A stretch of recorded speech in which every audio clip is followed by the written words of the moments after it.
Vamos a abrir, hermanos, la palabra del Señor en el libro de Apocalipsis.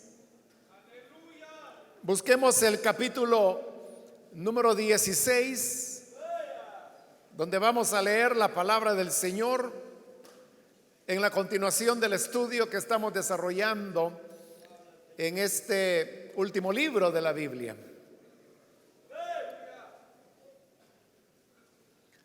Dice la palabra de Dios en el libro de Apocalipsis, el capítulo 16. Oí una voz que desde el templo decía a gritos a los 7 ángeles: vayan y derramen sobre la tierra las 7 copas del furor de Dios. El primer ángel fue y derramó su copa sobre la tierra, y a toda la gente que tenía la marca de la bestia y que adoraba su imagen, le salió una llaga maligna y repugnante. El segundo ángel derramó su copa sobre el mar, y el mar se convirtió en sangre como de gente masacrada, y murió todo ser viviente que había en el mar. El tercer ángel derramó su copa sobre los ríos y los manantiales, y estos se convirtieron en sangre. Oí que el ángel de las aguas decía: justo eres tú, el Señor, que eres y que eras, porque juzgas así. Ellos derramaron la sangre de santos y de profetas, y tú les has dado a beber sangre como se lo merecen. Oí también que el altar respondía: así es, Señor Dios Todopoderoso, verdaderos y justos tus juicios. El cuarto ángel derramó su copa sobre el sol, al cual se le permitió quemar con fuego a la gente. Todos sufrieron terribles quemaduras, pero ni así se arrepintieron. En vez de darle gloria a Dios, que tiene poder sobre estas plagas, maldijeron su nombre. El quinto ángel derramó su copa sobre el trono de la bestia, y el reino de la bestia quedó sumido en la oscuridad. La gente se mordía la lengua de dolor, y por causa de sus padecimientos y de sus llagas, maldecían al Dios del cielo, pero no se arrepintieron de sus malas obras. El sexto ángel derramó su copa sobre el gran río Éufrates, y se secaron sus aguas para abrir paso a los reyes del oriente. Y vi salir de la boca del dragón, de la boca de la bestia y de la boca del falso profeta 3 espíritus malignos que parecían ranas. Son espíritus de demonios que hacen señales milagrosas y que salen a reunir a los reyes del mundo entero para la batalla del gran día del Dios Todopoderoso. Cuidado, vengo como un ladrón. Dichoso el que se mantenga despierto con su ropa a la mano, no sea que ande desnudo y sufra vergüenza por su desnudez.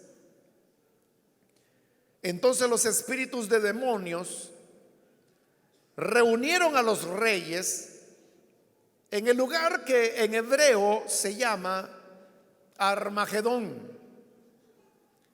El séptimo ángel derramó su copa en el aire, y desde el trono del templo salió un vozarrón que decía: se acabó.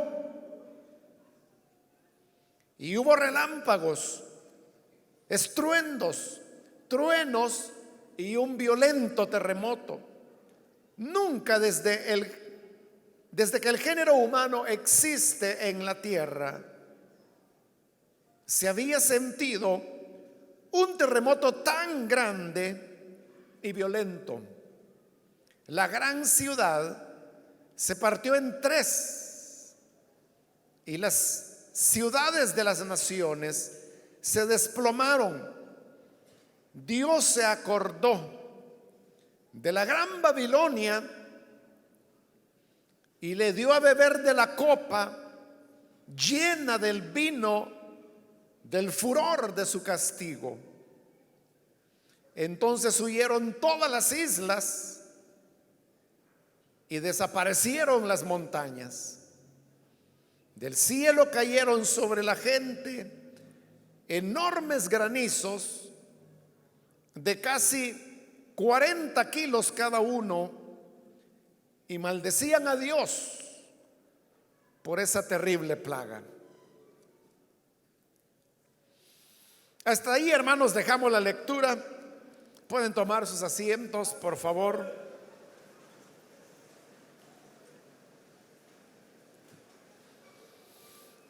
Hermanos, este día hemos leído esta porción del libro de Apocalipsis que nos presenta el relato de cómo los 7 ángeles fueron a derramar cada uno de ellos una de las copas de la ira de Dios. Con esto se completa ya lo que sería el tercer grupo de 7. El primer grupo de 7 estuvo formado por los 7 sellos, el segundo grupo por las 7 trompetas, y ahora vamos a ver las 7 copas de la ira de Dios. Como lo hemos dicho en ocasiones anteriores, no se trata, hermanos, que a los 7 sellos le siguen las 7 trompetas y a estas las 7 copas, sino que, como lo hemos explicado, es un relato cíclico que va de principio a fin y de nuevo de principio a fin y de nuevo de principio a fin en 3 ocasiones. Es decir, que los 7 sellos corresponden a las 7 trompetas y a las 7 copas también, ya que hay muchas similitudes entre ellos, también diferencias, pero las diferencias normalmente son para ampliar o profundizar el juicio que se ha visto en los grupos de 7 anteriores. Esto, que se trata de un relato cíclico, se vio muy claro cuando vimos las 7 trompetas. La 7ª trompeta, si usted recuerda, fue la proclamación de la venida del reino de Dios. Entonces, si la culminación, el final de la historia, es el establecimiento del reino de Dios, entonces la 7ª trompeta debió haberse entendido como el final de la historia. Sin embargo, en el siguiente capítulo, que es el capítulo 12, encontramos que en lugar de encontrarnos con el final de la historia, un regreso hasta el libro de Génesis, y donde comienza de nuevo a relatarse la historia. Por eso digo, es un relato cíclico. Pero ahora vamos con las 7 copas. Al igual que los 7 sellos y las 7 trompetas, mucho de las copas es tomado de las señales que fueron producidas en Egipto en la época del Éxodo. Porque así como las señales en Egipto llevaron a la liberación del pueblo de Israel de la esclavitud, de igual manera las señales del libro de Apocalipsis llevarán al pueblo de Dios, al pueblo redimido, a la liberación de los poderes de este mundo, para así poder entrar en el reino de Dios. El capítulo comienza en el versículo 1 diciendo: oí una voz que desde el templo decía a gritos a los 7 ángeles: vayan y derramen sobre la tierra las 7 copas del furor de Dios. Las copas representan el furor de Dios. Esta es el único lugar en la escritura en donde se utiliza la palabra furor, que es una palabra diferente a la palabra griega que se utiliza para ira. De tal manera que la traducción de la Nueva Versión Internacional, que es la que estoy leyendo, hace más justicia a lo que el texto original dice. No así la Reina Valera, que lo traduce como copas de la ira, pero para ira es una palabra griega diferente que no aparece acá. La que aparece es una palabra que puede y solamente puede ser traducida como furor. Entonces, es la única vez que se habla del furor de Dios. Entonces las copas lo que contienen es ese furor de Dios, y por eso es que se les está ordenando ahora a los ángeles que vayan a derramar esas copas sobre la tierra, es decir, a derramar el furor de Dios sobre el planeta. El versículo 2 describe la primera copa y nos dice: el primer ángel fue y derramó su copa sobre la tierra, y a toda la gente que tenía la marca de la bestia y que adoraba su imagen, le salió una llaga maligna y repugnante. Ya vimos en los capítulos anteriores que las personas que se identifican con el sistema de la bestia son a las que de manera simbólica se les llama ahí que han recibido el sello de la bestia. Y luego vimos también cómo el falso profeta edifica una imagen de la bestia a la cual hace hablar, y así es como los moradores de la tierra rinden tributo a la imagen de la bestia. Pues esta copa, que es la primera, va dirigida en contra de los que se han identificado con la bestia, con sus valores, con sus criterios, y que además han adorado a su imagen. Y dice que lo que les ocurrió es que les produjo una llaga maligna y repugnante. Ese es un paralelo con una de las señales del libro de Éxodo, con una diferencia, y es que en Éxodo las llagas purulentas aparecieron en el ganado, pero aquí vemos que aparecen en las personas, en los seguidores de la bestia.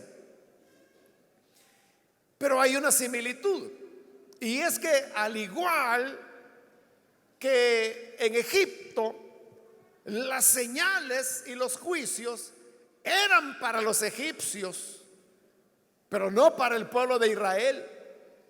Por eso es que el libro de Éxodo dice que en la tierra de Gosén, que era donde moraba el pueblo de Israel, dice: ni un perro movió su lengua. Es decir, ahí no pasó absolutamente nada.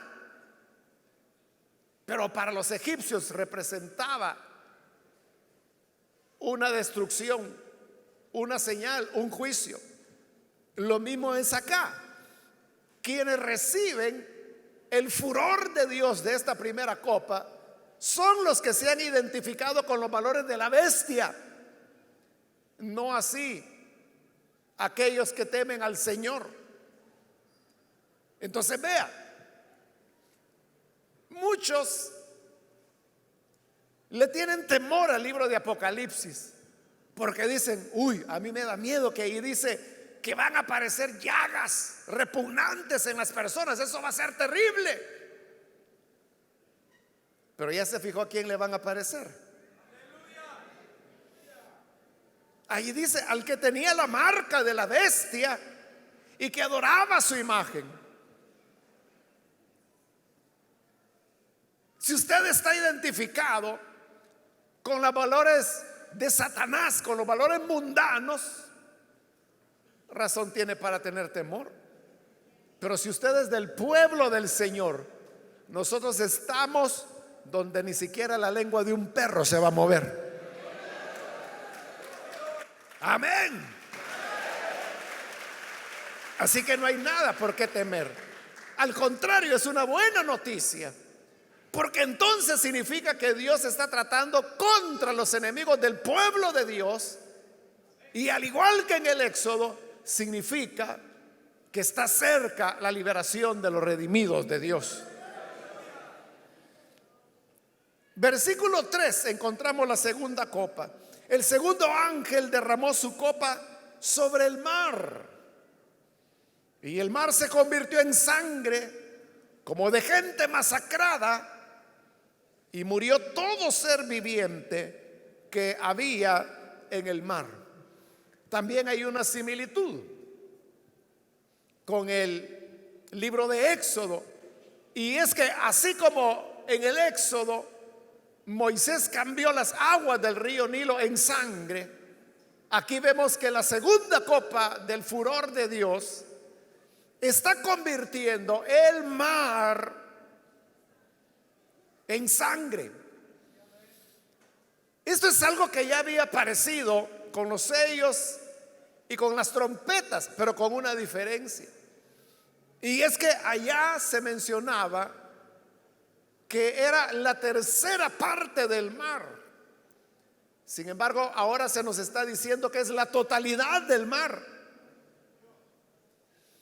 Y dice que el mar se convirtió en sangre como de gente masacrada. ¿Por qué tiene que decir en sangre como de gente masacrada y no dice solamente como sangre, como lo dice en el libro de Éxodo? Es porque para los antiguos la sangre era a la vez que un elemento misterioso, un elemento alrededor del cual giraban muchas ideas. Bueno, y algunas de esas no eran inventos, sino que eran el producto de la observación. Por ejemplo, Galeno, que es el nombre de un médico griego que escribió sobre el tema de la medicina, y por eso es que del nombre de él es que se les llama a los médicos hoy en día. Bueno, en el lenguaje popular y corriente casi no se utiliza la palabra galeno para referirse a un médico, pero hay algunas personas que sí lo hacen. Y entonces dicen, bueno, voy a ir donde el galeno para que me diga y me ayude con este problema de salud. Pero Galeno era el nombre de este hombre griego. Ahora, este Galeno, que vivió más o menos por la época en que esto fue escrito, como él era médico, él en uno de sus escritos, él habla y explica de cómo la sangre de una persona muerta se volvía más espesa, más densa que la sangre de una persona viva. Entonces, cuando pensamos en Egipto, en el Éxodo, que dice que las aguas del río Nilo se convirtieron en sangre, como solo dice sangre, uno pensaría que es la sangre de una persona viva, la cual es fluida, la cual es mucho más diluida. Pero aquí, cuando dice que era sangre como de gente masacrada, significa que las aguas del mar no solo se volvieron color de sangre, sino que se volvieron espesas como cuando la sangre comienza a coagularse. Entonces las aguas del mar eran así como gelatinosas, pero gelatinosas, como gelatinosa es la sangre cuando comienza a coagularse. Ahora, esta segunda copa está muy relacionada con la tercera, que la encontramos en el versículo 4, y donde dice: el tercer ángel derramó su copa sobre los ríos y los manantiales, y estos se convirtieron en sangre. Entonces, la cuarta copa, perdón, la tercera copa es una prolongación de la segunda y por lo tanto una profundización. Porque si la segunda lo que hizo fue convertir las aguas del mar en sangre, como de gente masacrada, la tercera copa convierte en sangre los ríos y los manantiales. En Egipto, cuando Moisés convirtió las aguas del río Nilo en sangre, los egipcios encontraban agua en los manantiales. Y por eso dice que cavaban pozos alrededor del Nilo para sacar agua que no estaba convertida en sangre. Pero esta tercera copa nos dice que aún los manantiales y los ríos se convirtieron en sangre. Es decir, aquí no queda recurso de donde echar mano. El agua del mar está convertida en esa masa gelatinosa de sangre, y por eso dice que todos los seres vivientes que hay en el mar murieron. Pero además de eso, los ríos, los manantiales se convirtieron en sangre. Es decir, los seres humanos no tenían de dónde beber agua, no había agua para ellos. Y esto, hermanos, es una señal muy severa. Por eso es que es el furor de Dios. Porque en el caso de Egipto, Dios convirtió las aguas del río Nilo en sangre, pero los egipcios tuvieron opción de tomar de los manantiales o de cavar pozos y tener agua que se pudiera beber o utilizarse para cocinar. Mas aquí no hay opción. Uno podría preguntarse, ¿no es que Dios está utilizando de mucha severidad?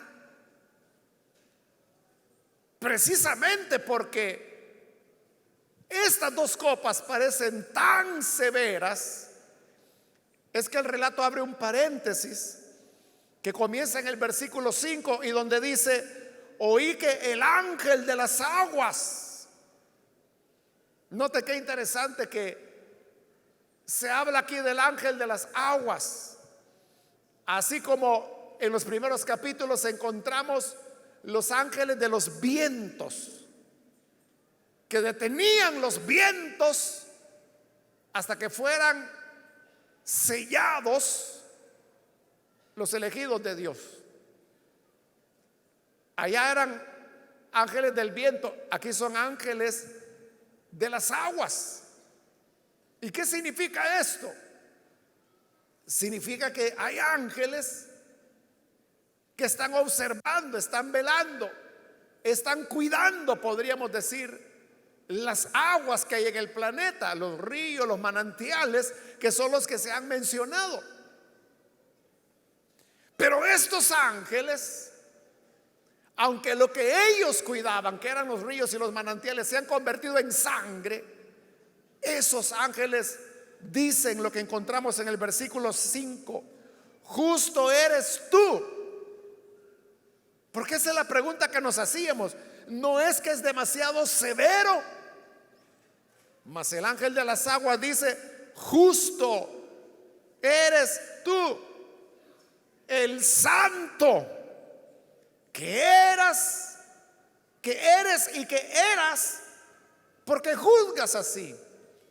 Es decir, en lugar de pensarse que estas dos copas son demasiado extremas o severas, lo que el ángel de las aguas dice es que el Señor es justo, que es santo. ¿Por qué es justo que Él convierta todas las aguas en sangre? Dice el versículo 6: porque ellos derramaron la sangre de santos y de profetas, y tú les has dado a beber sangre como se lo merecen. ¿Por qué no es demasiado severo? Porque este mundo, y esos son los valores de la bestia, y es que promueve una cultura de muerte, y una cultura de muerte que va enfocada principalmente contra los santos y contra los profetas, porque son los santos y son los profetas los que continuamente están señalando esa cultura de muerte de la bestia o anticristo, como se le llama popularmente. Lo que ocurre es que cuando una persona se envuelve en el pecado le atrapa, y ese pecado que le atrapa se convierte en su tormento. Como aquí estamos hablando de matar, de derramar sangre,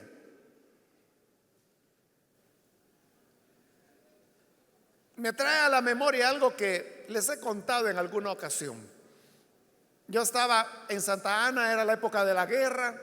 Teníamos un programa de radio que lo pagábamos en una emisora comercial, y ahí transmitíamos la palabra de Dios. En alguna ocasión yo había predicado un mensaje que yo no lo recuerdo, pero la cosa es que en ese mensaje yo dije que habían algunos que de tal manera promovían la muerte, y recuerde que estábamos en la guerra, ¿no?, que yo dije que parecen vampiros, que lo que quieren es andar chupando sangre, pero en este caso sangre humana. Bueno, y ese mensaje salió al aire, ¿no? Después de algunos días que había sido transmitido ese mensaje, yo recibí una carta, porque era la forma de comunicación de la época, ¿no?, a través de cartas. Y al final del programa, efectivamente, nosotros dábamos un apartado postal. Bueno, esta carta yo la recibí, no traía remitente, solo traía el destinatario. Y cuando yo la abrí y la comencé a leer, era un hombre, era una carta de como 4 o 5 páginas, y él me contaba parte de su vida. Pero para no hacerle larga la historia, lo que él me dijo fue: yo he sido miembro de los escuadrones de la muerte, he sido un escuadrón de la muerte. Y quiero decirle, me dice, que nosotros salíamos por las noches a matar, a recoger personas y a matarlas. Bueno, y eso fue algo que él fue haciendo noche tras noche, noche tras noche, hasta que llegó un momento, me dice él, en que yo no tenía paz si no había matado a alguien. Yo necesitaba ver sangre. Y entonces era una necesidad de matar, y entonces ya no se conformaba con 1, con 2, sino que quería matar 3, 4, 5, 7. Allá en la zona de Santa Ana, la práctica de los escuadrones de la muerte no era solamente que mataban a las personas, sino que además los decapitaban, les cortaban la cabeza. Porque había habido una ocasión en que le habían disparado a una persona, y esta persona había sobrevivido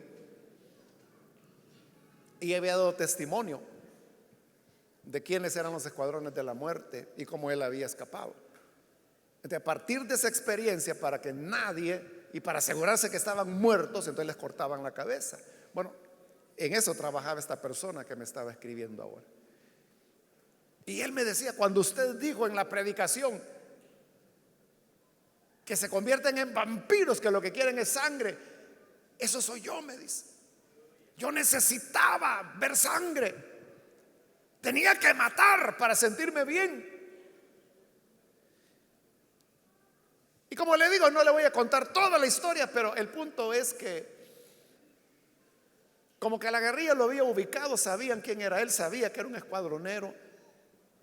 Entonces lo que él hizo fue huir. Y entonces él me dijo, hoy me dice, yo estoy en otra parte del país, estoy escondido, no salgo porque tengo temor. Mi familia la he dejado por allá, me dice. Bueno, él no me dijo dónde estaba él, dónde estaba su familia, ni nada. Pero lo que me dijo fue, su mensaje me impactó, me dice. Y me doy cuenta que yo me he convertido en eso. Pero yo quiero arrepentirme y quiero recibir a Jesús. Como él no puso remitente, yo no le podía contestar. Entonces no le contesté. Porque a dónde iba a enviar la carta si no había remitente. Pero como al mes o 2 meses recibí otra carta de él. Y me dijo, ya recibí a Jesús como Salvador.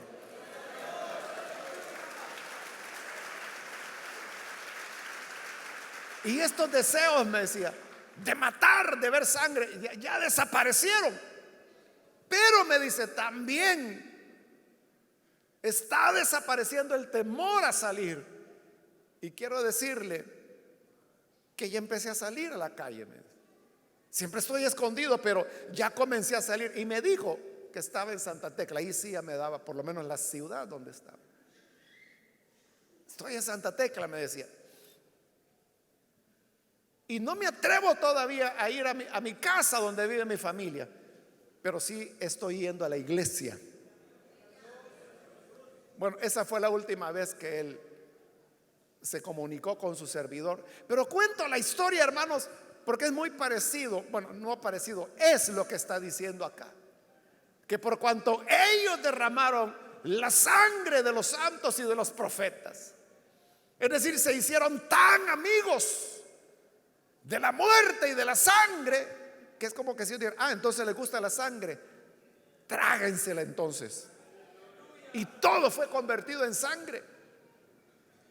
No había manantiales ni ríos y mucho menos el mar, porque es lo que les gustaba ver. Si eran vampiros, pues entonces beban sangre.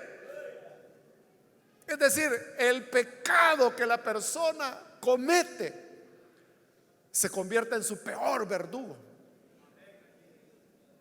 El hombre lo puede tomar como juego, o puede decir, no, si es una aventurita, ay, después me voy a reconciliar. Si el pastor ni ve, los diáconos ni cuenta se dan, bien enganchados los tengo ahí en la zona. Pero ese pecado que la persona comete se va a convertir en su tormento. Así como estos se gozaban en derramar la sangre, entonces el Señor les da a beber sangre. Hay personas que se gozan en el robo. El robo se convierte en el tormento de ellos. Es lo que algunos llaman la cleptomanía, ¿no? Que son esas personas que todos echan a la bolsa. Y ellos ya no quieren hacerlo, para ellos es una tortura. O es como el que se entrega a la fornicación. El pecado de la inmoralidad sexual lo puede atrapar de tal manera que después ya no puede escapar. Y por eso es que, así como hay, hermanos, organizaciones como Alcohólicos Anónimos para los que están atrapados en el alcohol, también existen neuróticos anónimos, que son aquellos que están atrapados en neurosis. Pero también existen grupos de ayuda a los que tienen adicciones sexuales, que son estas personas, si son hombres, no pueden ver a una mujer porque inmediatamente están ya dando lances para poderla seducir y conquistar. Y a veces puede ser familia, puede ser la hija de su mejor amigo, la esposa de su hermano, pero es una adicción tal. Ellos mismos buscan ayuda porque su pecado los ha atrapado. Y por eso es que el ángel de las aguas dice: no es excesivo, es justo, y tú sigues siendo santo. Y el versículo 7 dice: oí también que el altar respondía. Entonces, es que el altar hablaba. No, debemos recordar el capítulo 6, que debajo del altar, ¿se recuerda que había debajo del altar? Ahí estaban las almas de los mártires, de esos santos y profetas que habían sido asesinados. ¿Y qué decía el altar? Así es, Señor Dios Todopoderoso, verdaderos y justos son tus juicios. Se recuerda que allá en el capítulo 6 que clamaban los mártires. Clamaban diciendo: ¿hasta cuándo vengarás nuestra sangre de los que viven sobre la tierra? Bueno, hoy los está vengando. Y como les está dando lo que a ellos les gusta, sangre, por eso es que hoy los mártires dicen: verdaderos y justos son tus juicios. Porque el castigo de Dios es darles lo que quieren, lo que aman. El que ama la sangre les da sangre a beber. Los que aman el robo se vuelven esclavos del robo.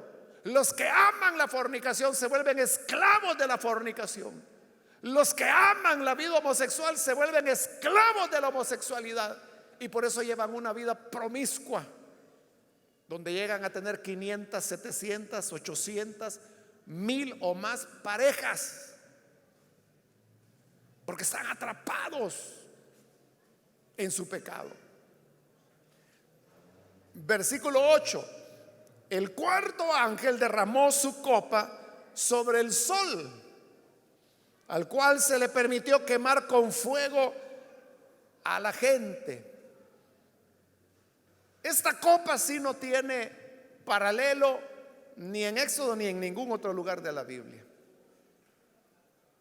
Al contrario, lo que se ha dicho en las trompetas es que el sol se oscureció. Pero aquí es lo contrario: el sol incrementa su calor, y dice el versículo 7: todos sufrieron terribles quemaduras, pero ni aún así se arrepintieron. En vez de darle gloria a Dios, que tiene poder sobre estas plagas, maldijeron su nombre. El sol, hermanos, siempre, bueno, más bien en muchas culturas, en casi todas, ha sido objeto de culto, porque pues es la estrella más cercana que tenemos. Y ¿quién no va a ver el sol, verdad? Cada día.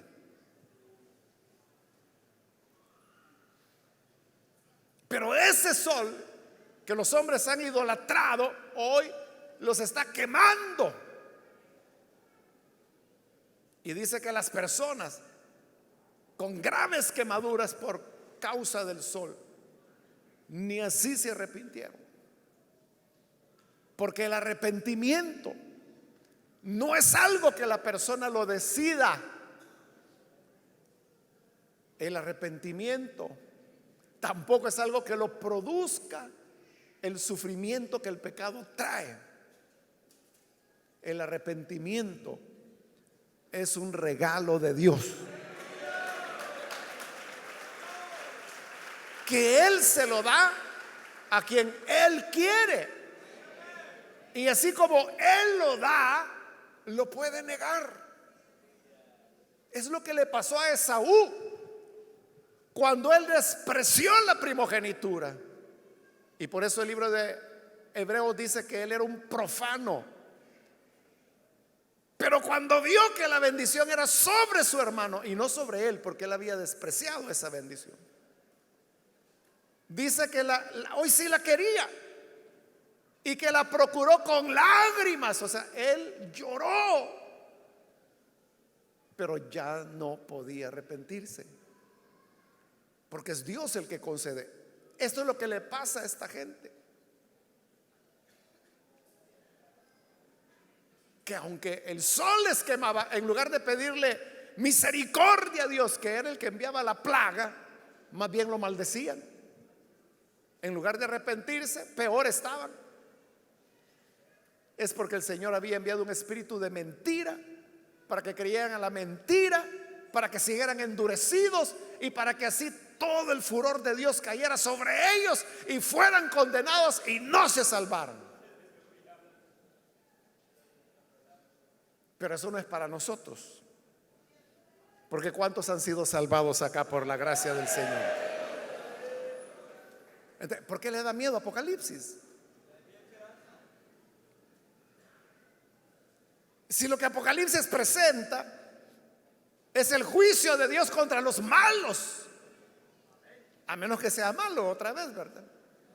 Si usted es malo, pues tiene razón en temer. Pero si somos ya salvados por la gracia del Señor, esto no tiene que ver con nosotros, porque nosotros ya nos arrepentimos. Amén.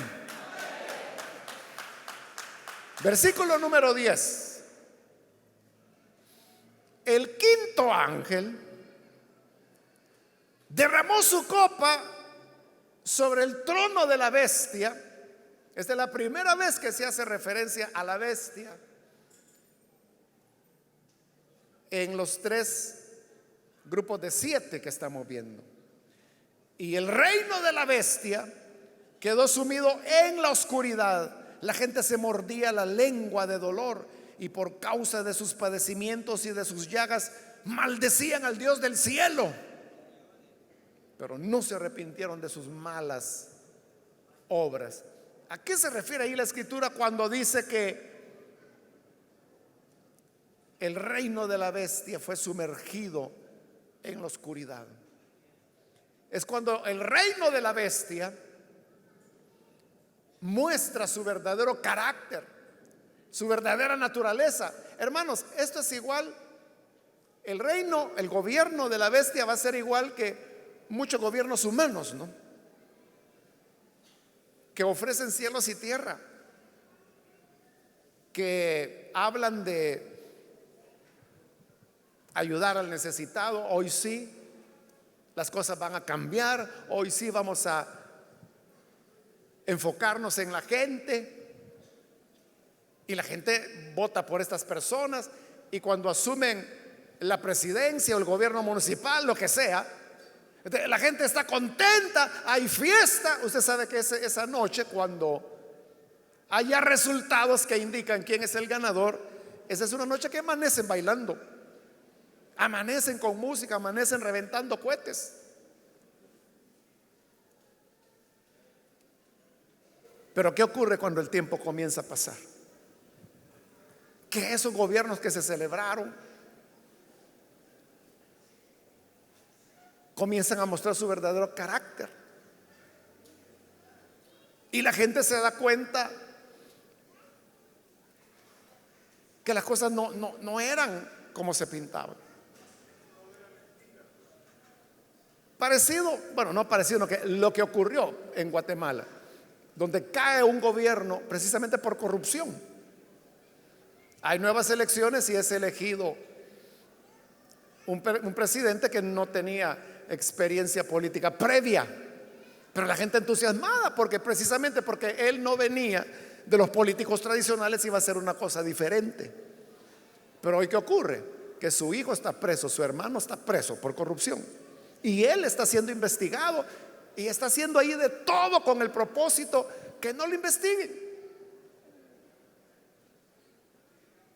Entonces, lo que en un momento fue esperanza para la gente se vuelve a sumir en las sombras.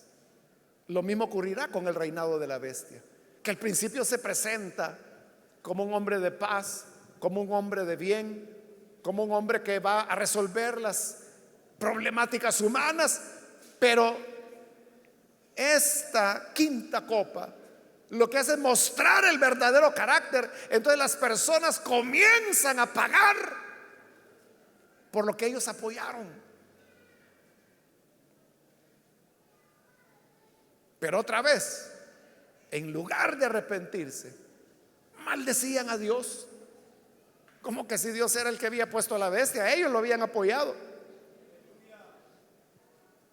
Y no se arrepentían, porque como ya dijimos, o como lo dice en el libro de Éxodo, pero luego lo cita Pablo en Romanos capítulo 9, no depende de quien quiere ni de quien corre, sino de quien Dios tiene misericordia. El arrepentimiento no es algo que nosotros podamos producir, sino que depende solamente del Señor. Versículo 12: el sexto ángel derramó su copa sobre el gran río Éufrates y se secaron sus aguas para abrir paso a los reyes del oriente. ¿Quiénes eran estos reyes del oriente? Bueno, la mención del río Éufrates nos da la respuesta. Y ya lo habíamos mencionado en algunos capítulos atrás. Y es que el Éufrates era la frontera natural del Imperio Romano en la parte oriental.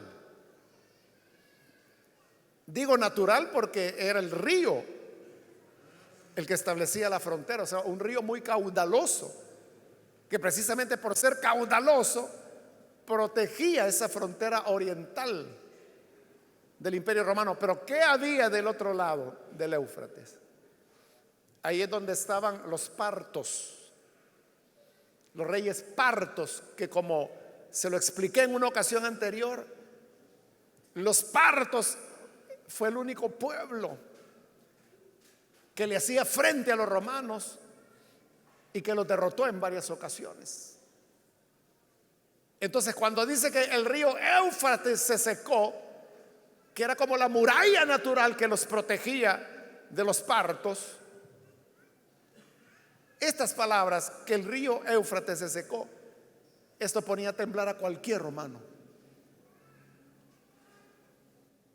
Y peor, que dice que se secaron para abrir paso a los reyes del oriente, que son los reyes partos.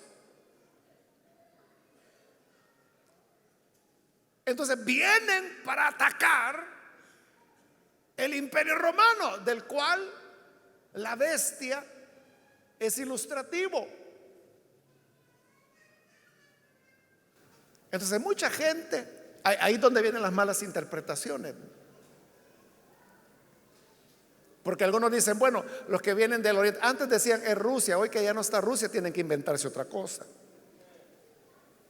Bueno, la Unión Soviética, hoy que ya no hay Unión Soviética, tienen que inventarse otra cosa. ¿Y qué se han inventado?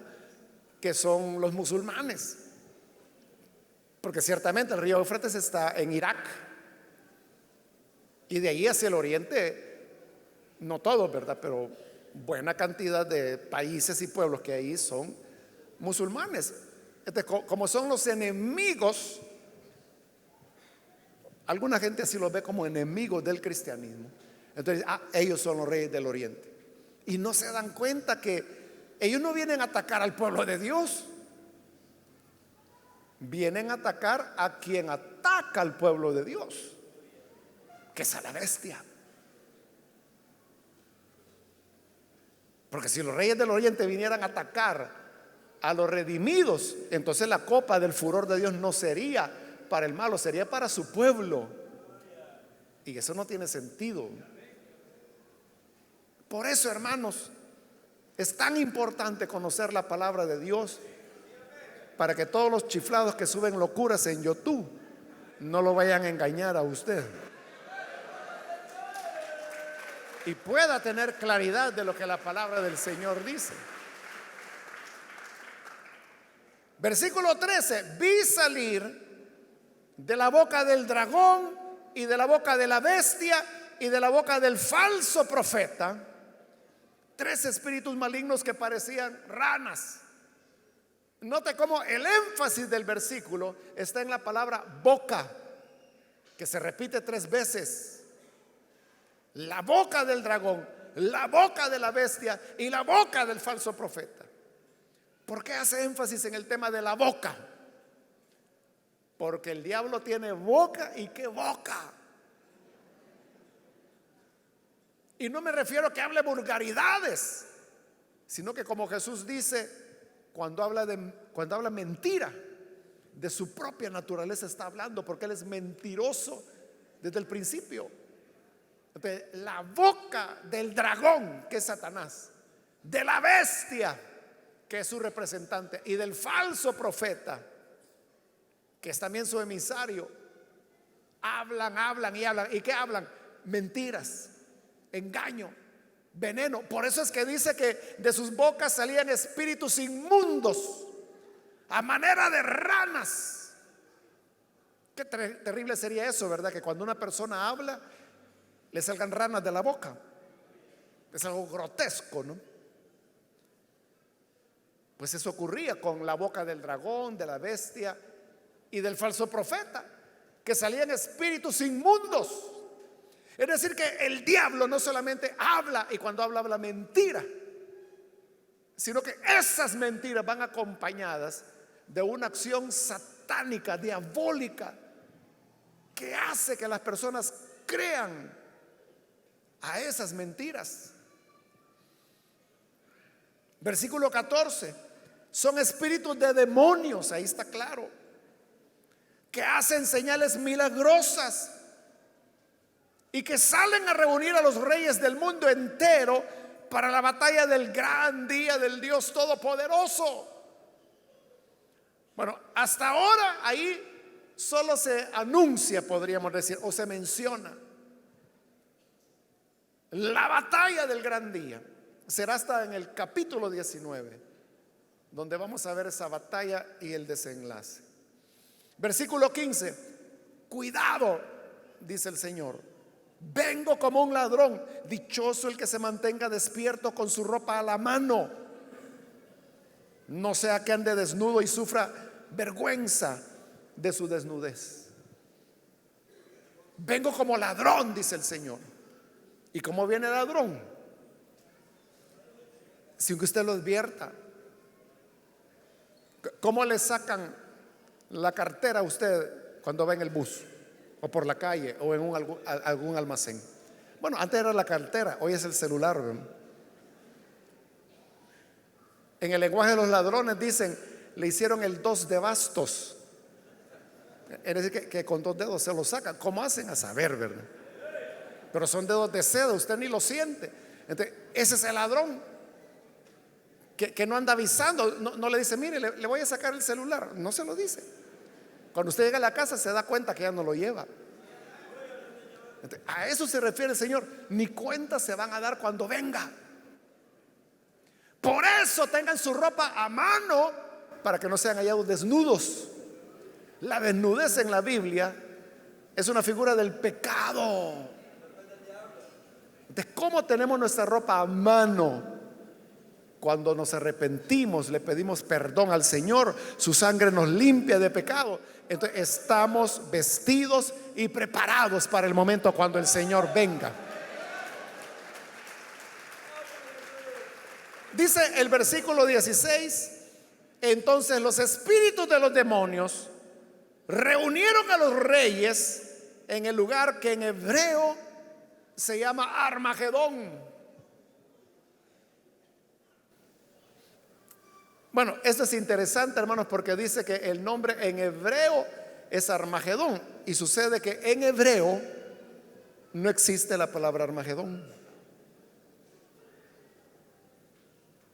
No existe la palabra Armagedón en hebreo, pero dice que en hebreo se llama Armagedón. Por un lado. Por otro lado, no hay ningún lugar, en ningún país, ni en ninguna época, que se llame Armagedón. ¿Qué nos lleva a pensar eso? Que está utilizando una palabra que no existe. y de un lugar que no está en ningún lugar tampoco. ¿De qué nos quiere decir eso? Que es algo simbólico, que Armagedón no es un lugar específico, porque ningún lugar se llama así, sino que es un concepto. Armagedón lo que representa es rebelión. Algunos le dan relación con el valle de Megiddo, porque realmente Armagedón es ya la traducción al español, pero en el griego es Armagedón. Entonces de Gidón viene Megiddo, y Megiddo sí era un valle en Israel que más se conoce en la Biblia con el nombre del valle de Jezreel, y que es mencionado en varios pasajes de la Escritura. Por eso es que muchos han dicho: aquí se va a librar la gran batalla del final de los tiempos, en el valle de Megiddo, que queda en Israel. Pero por eso hay que poner atención a la Biblia. Aquí no dice que hay una batalla en Armagedón, que algunos lo interpretan como Megiddo. Es solo una interpretación. Lo que dice es que allí se congregan los reyes. No dice que ahí pelean. ¿Entiende la diferencia? Una cosa es que se reúnan en un punto para ir a pelear a otro, y lo que ahí está diciendo es que ahí se reúnen. No dice que ahí va a ser. Pero si usted quiere ir a Israel, yo nunca he ido, pero si usted quiere ir, ahí en el valle de Megiddo, en una especie de mirador que hay donde llevan a los turistas para sacarles la plata.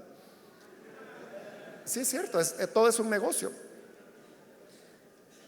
Hay una placa en ese mirador. Yo nunca he estado ahí, pero lo he visto en fotografía, y lo que dice esa placa en varios idiomas es: este es el valle de Megiddo. Y es cierto, ese es el valle que en el Antiguo Testamento se llama el valle de Jezreel. Pero luego dice: aquí se librará la batalla de los últimos tiempos. Eso es invento. En ningún lugar la Biblia dice que ahí vaya a ser. Claro, ahí los turistas: tómame una foto vos aquí, para que vean dónde va a ser la batalla. Están creyendo más a esos negociantes, que para eso llevan turistas, para engañarlos, que a lo que dice la Biblia. Versículo 17: el séptimo ángel, este ya es el último, derramó su copa en el aire. O sea, los demás lo habían derramado en la tierra, en el mar, en los ríos, en los manantiales, en el trono de la bestia. Pero este dice: arroja la copa por el aire. Y desde el trono del templo salió un vozarrón que decía: se acabó. Claro, esa es la voz de Dios, o sea, porque ese es el que está en el trono, en el templo. De cuando Dios dice se acabó, llegó el fin. Hoy sí se acabó todo ya, porque ya la ira de Dios ya fue derramada. Los juicios de Dios ya fueron cumplidos. Versículo 18: hubo relámpagos, estruendos, truenos, un violento terremoto. Todo eso es tomado del Éxodo, porque cuando Dios desciende en el monte Sinaí, u Horeb, como se le llama también, o monte de Dios, que es un tercer nombre que se le da, esto exactamente es lo que dice: que hubo relámpagos, estruendos, truenos y un terremoto. Aún añade el Éxodo que había un sonido de bocina, que aquí no se menciona. Continúo con el 18: nunca desde que el género humano existe en la tierra se había sentido un terremoto tan grande y violento. La gran ciudad, que es una referencia a Jerusalén, se partió en tres, y las ciudades de las naciones se desplomaron. Esto es lo que le da miedo a la gente. Dice: uy, mire qué terremoto el que va a venir. Sí va a venir, pero ¿para quién? Ese es el punto. Ese es el punto. En lugar de temer, nos debe llenar de alegría, de esperanza, porque entonces significa que está cerca nuestro éxodo, nuestra liberación final.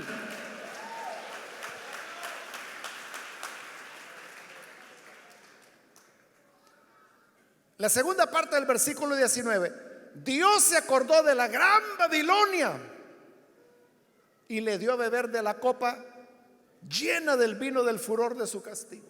Es decir, hoy viene el castigo para Babilonia, que se va a describir en los capítulos 17 y 18. Hay dos Babilonias: una Babilonia religiosa, que aparece en el capítulo 17, y una Babilonia comercial, que aparece en el capítulo 18. Pero aquí solo se está anunciando que ya le toca su cucharada. Versículo 20: Entonces huyeron todas las islas y desaparecieron las montañas.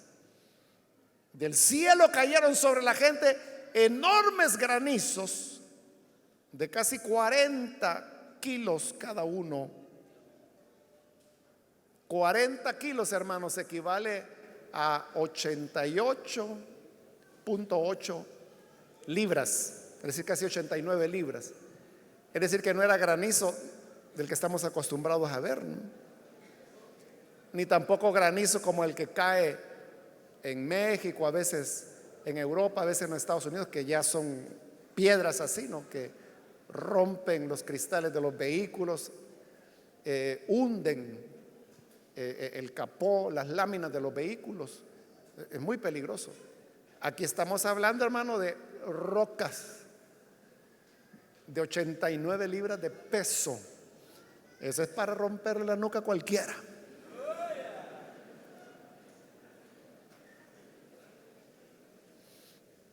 Pero con todo termina por tercera vez diciendo este capítulo: y maldecían a Dios por esa terrible plaga.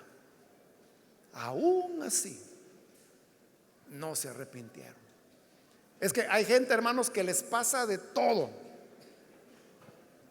Los apalean, les disparan, los acuchillan, les rompen los huesos, los meten presos, van al hospital, los agarran a tablazos, de todo les pasa. Y siguen duros, no se arrepienten. ¿Por qué no lo hacen? Por lo que hemos estado diciendo, que no es del que quiere, ni del que corre. Ni siquiera es como Esaú, que con lágrimas buscó el arrepentimiento y ya no había. Por eso, si los que estamos aquí sentimos en nuestro corazón arrepentimiento, dígase bienaventurado. Pero aprovéchelo.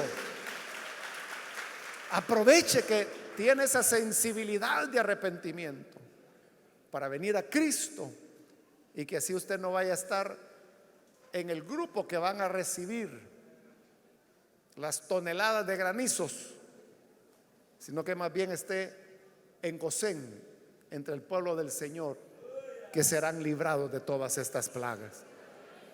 Vamos a orar, vamos a cerrar nuestros ojos.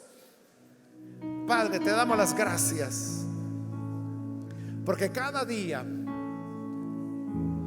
tú sigues salvando, sigues redimiendo a ese pueblo que finalmente un día les darás liberación, perdón, vida eterna. Por eso, Padre, presento a ti estas personas que están acá, como también los que por televisión, radio, internet están ahora abriendo sus corazones para creer a tu palabra, para recibirte como Salvador. Y que así, Señor, tu maravillosa gracia les perdone, y que de todos nuestros hechos malos, de todos nuestros pecados, seamos librados y podamos agradarte en todas las áreas de nuestra vida. Gracias, Señor, y ayúdanos a tu pueblo a permanecer firmes, a permanecer fieles, constantes, principalmente hoy que se acerca nuestra redención. Por Jesús nuestro Señor lo pedimos. Amén y amén.